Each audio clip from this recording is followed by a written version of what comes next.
Hey, my beautiful people. Welcome back to another episode on Like It Is with Melissa. It's your girl, Melissa. And today I am going to title our subject, Married But Alone. Let's get it.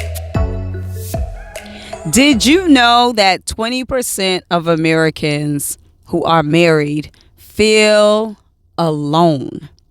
How can you be married but feel alone? How could you walk down the aisle with someone, make solid commitments in your vows, and then feel alone?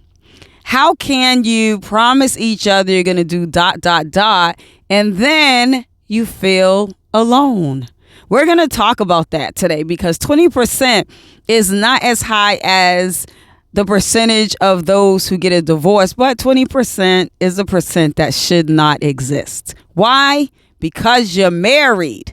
Why do you feel alone if you're married? So let's talk about what can make you feel alone in your marriage so that you are not in the 20 percentile and that you are making sure that you exist in your marriage in a way where your percentile is 80%. Let's hit the 80% mark, okay? That mark sounds better than 20. All right, let's hit on some things, all right? So I know that through talking to loved ones and, my people, just thinking about how you can be married and feel alone.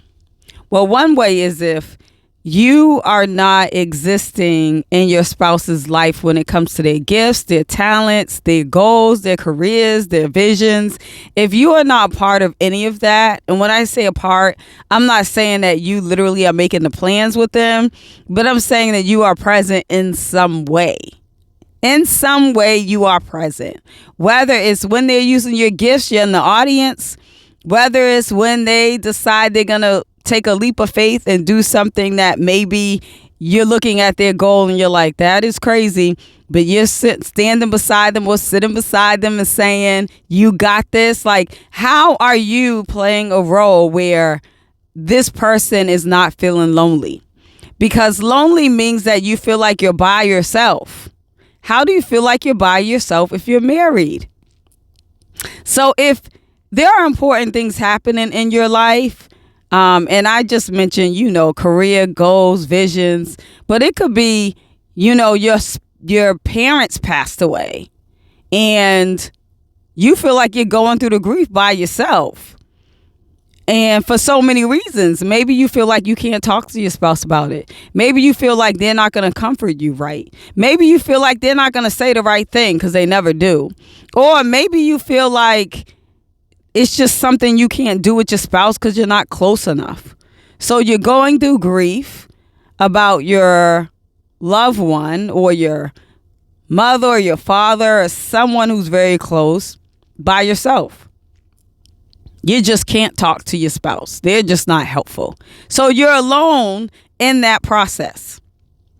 If you are married and you cannot come to your spouse about certain things because they always come to you about their stuff, and then it has to be about their stuff because their stuff always takes priority. And who cares about your stuff? It's all about their stuff. So when they come to you, you got to hear their stuff and you got to console them. And then after you're done consoling them, you're like, I don't even want to talk about my stuff. Or how about they come to you and they got their goals and their visions all lined up and they're expressing it and you're like excited for them. And then they're like, all right, cool. And they walk away. They don't even ask you what's up with your goals and your visions. They just walk away. Yeah. Like, who cares about what you're doing? This is what I'm doing. I want people to know today in marriage, it can't all be about you. It can't all be about you, because if it's all about you, you just decided to sign those marriage papers, put a ring on your finger, say some vows, but you're not really married. Because when you're married, you change your ways. You understand that it can't always go your way. You understand that there are times that you have to compromise. You understand that there are times you have to coexist, even if you're not in full agreement of the direction that your marriage is going in. Because see, once you decide, well, I'm going to do this and you do that, trust and believe your marriage is going to have issues. And sometimes this is crazy because sometimes it's like the person who's making a solid, godly choice to do something right, and they're going down the right path, but then their spouse wants to go down a different path, and it doesn't necessarily have to be ungodly, but they don't want to go down the path you going. And you know God's called you to this path, but your spouse wants to go to a different path. You find yourself in a marriage where you are by yourself because you're walking down this path by yourself. And you can't go and talk to your significant other about what you're going through, how things are going. You can't talk to them about anything. So guess what? You feel lonely. Yeah, you feel like you by yourself. And that's the thing. So many marriages are going through this issue where they feel like they're lonely. I mean, the only way to describe it is like you're with someone who never compromises, or you're with someone who is selfish. These words are going to hurt y'all today. So listen, y'all on Like Your Ears with Melissa. And I'm going to keep it real, okay? I'm keeping it real as real can get, okay? I'm keeping it real. If you are selfish, if you are a selfish person, which, I'm hoping whoever listens to this, like, really is reflective in their own, like, personal growth, because usually when you tell people are selfish, they don't believe they're selfish. It's the saddest thing. They believe like they would take their shirt off their back and give it to someone, and you're like, oh my gosh, you were the selfish person, the most selfish person I ever met. And so I'm hoping that you are someone who has been reflective so that you can really get it today. If you are selfish, if you are a selfish person, and don't go upon your own reflection, go ask some friends, are you selfish? Because they'll tell the truth. Go ask people who are going to be honest with you, okay? If you are selfish and you're in a marriage, selfish means you only think about self. And if you are someone who only thinks about yourself, it's always about you. Everything is always about you. How the marriage should go is about you. What y'all should do is about you. How you feel and what direction the family should be going in is about you. Everything is about you.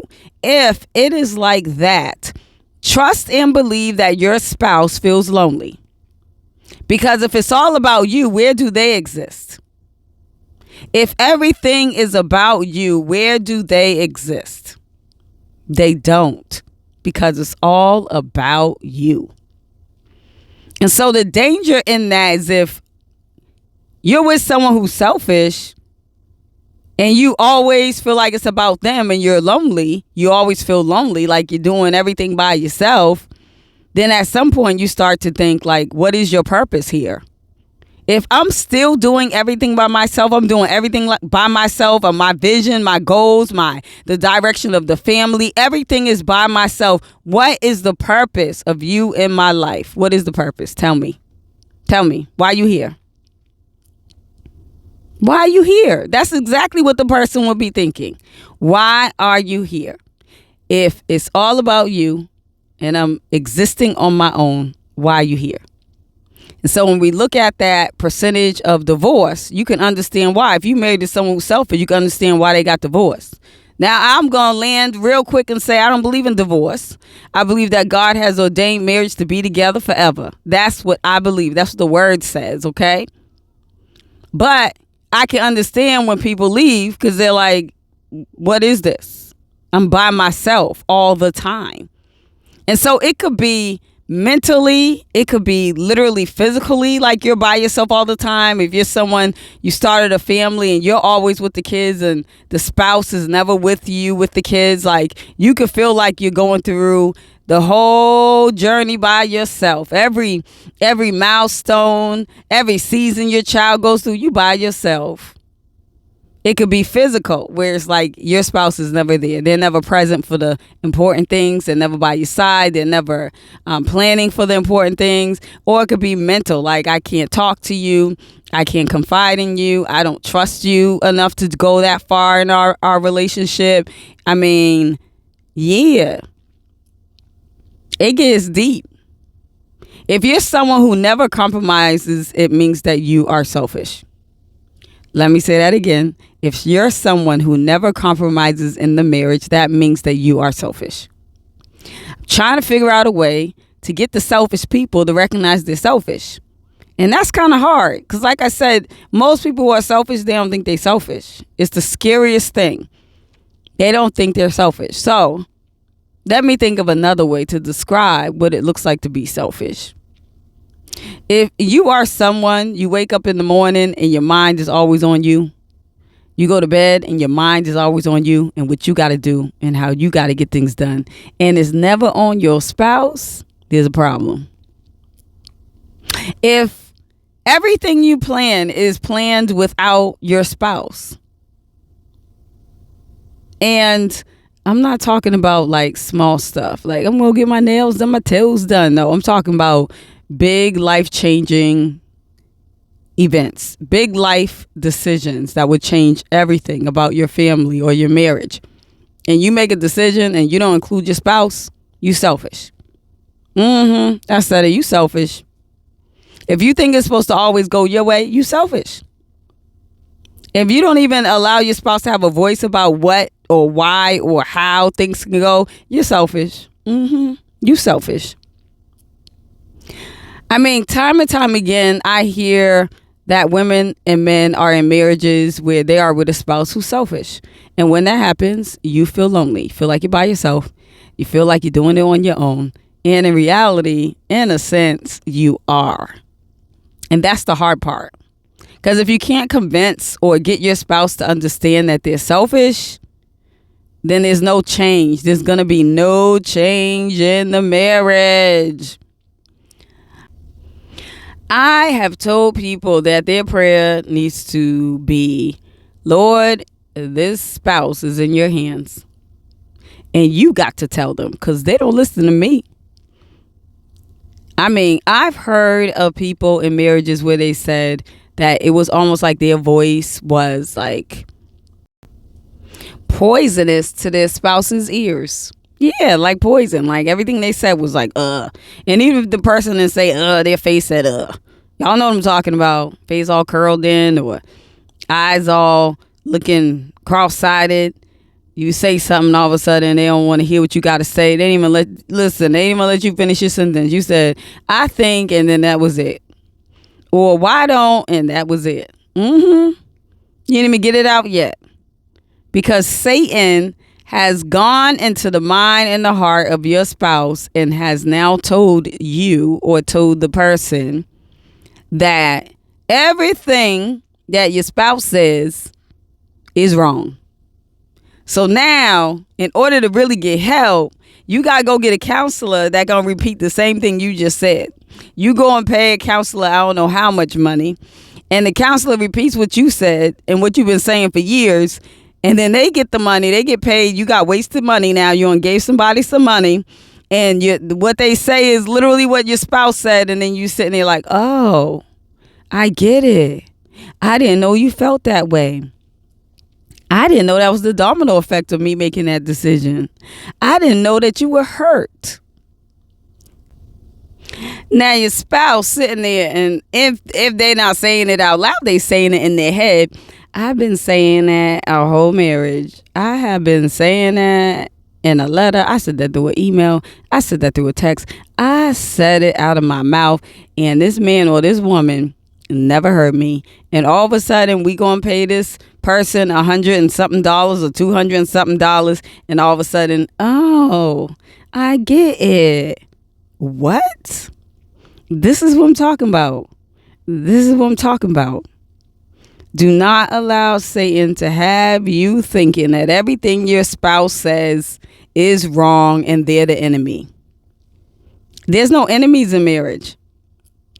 But if you start to function like an enemy, that's another story. But that's not our topic today. Because I know some people in marriages where they feel like their spouse is their enemy, tries to like crush their dreams and crush their vision and makes them look bad and destroys their reputation. Like, yeah, it's real. But I'm talking about today how you are in a marriage and you feel lonely. And it makes sense if you're looking at some of the characteristics that some people hold. If you're selfish and you never want to compromise, yes, you trust and believe that your spouse feels lonely. What is the purpose of marriage if you're doing everything or living everything by yourself? What's the purpose? Because doesn't the Bible say that you become one? Well, how can you become one if you're with someone who's selfish? How do you become one if you're with someone who's selfish? You can't become one because it's going to be all about them. So it becomes a selfish marriage. There's no oneness. Now, I'm not here to try to down the men, but I got to put this out there, y'all. I'm going to put this out there because this is like it is with Melissa. In a lot of marriages, and unfortunately Christian marriages, the men truly believe that the woman is supposed to do whatever they say, and that the woman is supposed to follow them, and that the woman is supposed to be their help meet in a way where the Bible doesn't describe help meet. They believe that the wife is supposed to do everything that they want them to do because they are the man and they are the head. The problem with that is people run with those verses and never once want to sit down and read the verse where it says, "For God so loved the world that he gave his only begotten Son, that whosoever believeth in him shall not perish but have everlasting life. For God so loved the world that he gave his only begotten Son, that whosoever believeth in him will not perish, but have everlasting life." All right. So God gave his Son, his only Son, and his Son gave his life. So when the Bible says, husbands, love your wives as Christ loved the church, and then you don't understand that means that you do everything in your power. You sacrifice everything in your power to make sure that the church is good. That's where you're wrong. Because if you don't sacrifice, or you don't compromise, or you don't bend over backwards, but then you want your wife to do everything, to jump when you say jump, to do what you say. You think that's godly? I mean, let's take the Bible out for a minute, because for some people they get lost when you start quoting scriptures. Let's just use common sense. You don't treat me well. You don't compromise. You're selfish. I mean, because I'm sorry, if you gave your only begotten Son, that means you're selfless, okay? And you're going to tell me that you have all these negative characteristics, but then the wife's supposed to do what you want them to do? And where in the world do you see the Bible say, wives, you got to do whatever your husbands want you to do? Please show me where it says that. And don't go to wives, submit to your own husbands. Because before that verse, which nobody wants to read, it says, submit one to another. That means compromise. But nobody wants to read that verse. Y'all skip that verse and y'all go to the next verse, because that's the verse that makes you happy as men. And see, I'm sorry. If you are a Christian man and you good and you not selfish, this is not for you. This is for the ones who really honestly feel like the woman is just supposed to follow the man and have no say, have no voice. Well, why did God give women brains if they don't have a voice? Why did God give women brains if they're not supposed to think for themselves? Why did God give women brains if they don't need it? Because if you're saying that the wife should just follow the man, you're saying that the woman never has to think, speak, have a voice, do anything. Like, then what is the purpose of God creating women with brains? Please tell me. We're just going to go to common sense right now. We're just going to talk about common sense. So your daughter has a brain, but she shouldn't use it. She should marry a man who just tells her what to do. When you start talking like that, then it feels a little different, right? See, when we talking to men who believe this, and then you start to say, So you're telling me that if you had a daughter or your daughter, because you have one, she should just do whatever her husband says? She shouldn't ask any questions. She should just be like a puppet and just do it. Then they start to think differently. Like, well, he got to be a good man. And wait, no, because I ain't raised my daughter to kind of think on her own and be independent. So, and then all of a sudden you got a different conversation. But when it comes to them, that's what they're expecting. Let me tell y'all something, all right? You are raising your kids. I mean, my mother said this. You're raising your kids before you even have kids. Yeah, you raising your kids before you even have kids. Before you have kids, you decide how you're going to live your life and how you're going to think. And with those decisions, you create who you become. You create how you live your life. And with that, you now create these habits that become your characteristics. And in that, it starts to feel normal because it is normal for you. And it starts to be your norm so that when you do have kids, you think that it's okay and it's normal for your child to watch you be who you are because you've never taken the time to look at where you are and where you need to be.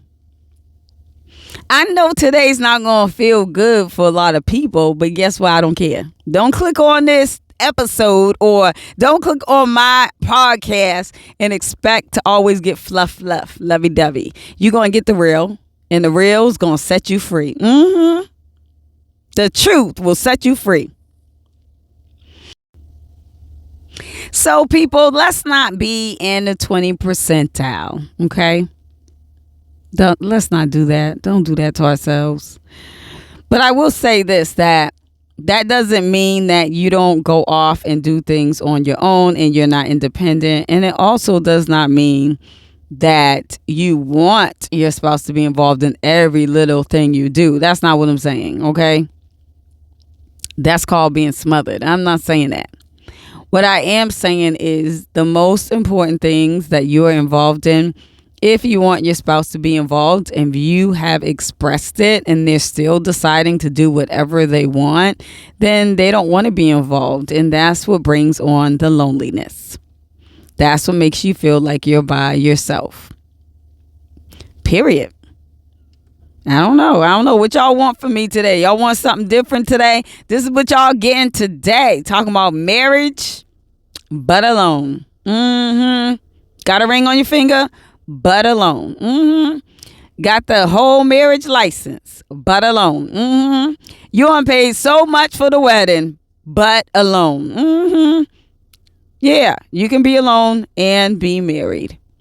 And so you want to make sure you're not the one who's selfish. You want to make sure that you're not the one who is not compromising or learning how to compromise or leaving space to really allow your spouse to grow and be there while they're growing and supporting them in their visions, goals, all of that good stuff. Like, be involved. If you're supposed to be in the audience, be in the audience. If you're supposed to be by their side holding their hand, be by their side holding their hand. If you're the one who's supposed to support in any way, support. Like, and if you're not doing that, then don't ask why you think your spouse feels lonely because you in the house. Okay, let's get to that now. So people feel like, men and women, well, I'm home, so that person shouldn't feel lonely. But you being home don't mean you're present. Yeah, you being home doesn't mean you're present. Being present is different than just walking in the house and being inside of the living room or the dining room or wherever. Like, you can be home and not be present. Don't think because you work and you come home that means that you present and you think that your wife or your husband shouldn't feel lonely. Like, are you present? Are you there? Like, are you there? Like, the support piece, are you there? So it's almost like this, like, you know how people come home and they're like, or they're leaving work and they'll say, I'm going to my second job. How you going to your second job? Your house is your second job? Oh, yeah. I'm not even talking about kids, because I can understand if you got kids why you say you going to your second job. But you don't got no kids, but you going to your second job. So that means you equate home to work. And if you equate home to work, that means that you are doing majority of what needs to be done. And if you are doing majority of what needs to be done, that also means that your spouse is not supporting and helping how they could be. So you could be in the house, but if the house dirty, you're not present. You could be in the house, but if we got to cook and every night you're expecting one spouse to cook, then you're not present. And maybe it's not cooking, but can you order out? Like, you're not present. Maybe, yes, you're present, but then you don't want to help the children with the homework, or you don't want to support your child with maybe extracurricular activities that they're doing. Like, you're not really present. You there, but you're not present. Like, why do we not understand the difference? Like, there are people who are there, but not present. I mean, you got people who go to work. They at work, but they're not present. They ain't do no work. They just there. They just there. They look like they busy, but they didn't do nothing today. They didn't do nothing. They didn't feel like it. So they already woke up that morning deciding they weren't going to do anything. They were going to walk into work, clock in, clock out. Yeah, they were there, but they weren't present. They didn't get nothing done. It's like that. And people be doing that in their marriage. They come in, put their keys in the door, go in, sit down, but they didn't do nothing. And then the next morning they go, leave out, they go to work, and they still didn't do nothing. But they say that they are present. How you present? Where's the dent in something you did? Where's the evidence in something you did? Like, marriage is a partnership. It is two people. So if the house is dirty, guess what? We made the house dirty. If there's dishes in the sink, we made the sink full of dishes. That's it. It's always a we. If things need to be done, then we need to do it, not one person. And when you start to think it's one person, then you're not present. You just there. You just there. And so people leave work saying, I'm going to my second job, and your house should be your sacred place. Your house should be the place where you relax and you have mental calmness. Your house should never feel like when you walk in that now you got to do A, B, C, D, E, F, G, and you got to prepare for the next day. And you just keep adding the and because your spouse is there, but they are not present. Marriage is a partnership. You work together. You work together. And so you could be married but feel alone. And that is absolutely not okay. I'm sure if you ask anyone, they'll say they got married because they wanted to live long and old with their spouse. But trust and believe in between that comment, if you read in between the lines, they're also saying, I wanted someone that I could do everything with. Or I wanted someone that I could travel with. I wanted someone who I can embrace their vision, their goals, and they would embrace mine. I wanted someone to grow with me. Like, it's never, I got married so I could do this and they could do that. Never. So I'm hoping that somebody is going to reflect tonight. Well, for me, it's tonight. It's 6:22. I don't know, whatever time y'all listen, whatever. If it's the morning, I hope you're reflecting this morning. And if it's afternoon, I hope you're reflecting this afternoon. I hope that you are reflecting and thinking about yourself. Are you in a marriage where you are not present? Are you in a marriage where your spouse feels lonely? Are you in a marriage where you are lonely? I guarantee you, if you start thinking about why, you'll find the word selfish. Because usually that's what it is. Not all the time, but usually that's what it is, y'all. That's it. That's all I got for y'all today. That's all I got. I hope you're reflecting. I hope you're trying to be your best self. I hope that if you are in a marriage where you feel lonely, that you are seeking God so that you don't do anything you should not do. I hope that if you're in a marriage that you feel lonely, that you are seeking counseling. If not counseling, you are finding other ways to keep a peace of mind, okay? Because, like I said, the issue with feeling lonely is just start to do things you shouldn't do and step out in your marriage because you feel lonely. So either way, on whatever side you're on, if you're the person feeling lonely, do what you got to do. And if you're the person who is making the marriage feel like loneliness is present, do what you got to do. Like, get it together. Get it together. You can't tell someone you want to be with them and then you don't know how to compromise and you don't know how to, like, be selfless. There's an issue with that. Like, don't be with someone. Let me just throw this nugget. Don't be with someone if you don't know how to be selfless. Stay by yourself. Do not get married. Don't even get into a relationship. Because if you don't know how to be selfless, you are not going to know how to show up in that relationship or in that marriage. Period. And that's where I'm going to end today. That's where I'm ending today, y'all. So listen, if you haven't heard before, go ahead and download this podcast. Come be a part of this family. Don't forget to go to my website, www.likeeitiswithmelissa.com. Go check it out. Check it out. Go check it out. Yes. Go ahead and look at my music videos, preach the word, my vlogs. Come join my YouTube and be a part of that family. Follow my social medias, be a part of that family. And listen, I'm always updating my website, so something new is up. Go ahead and order your prayer box on my website. Yeah, go do that. Click on the video so you can get more additional information about what my prayer box is about.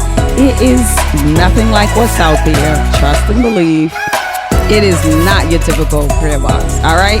All right, you all. You know I love you. Peace.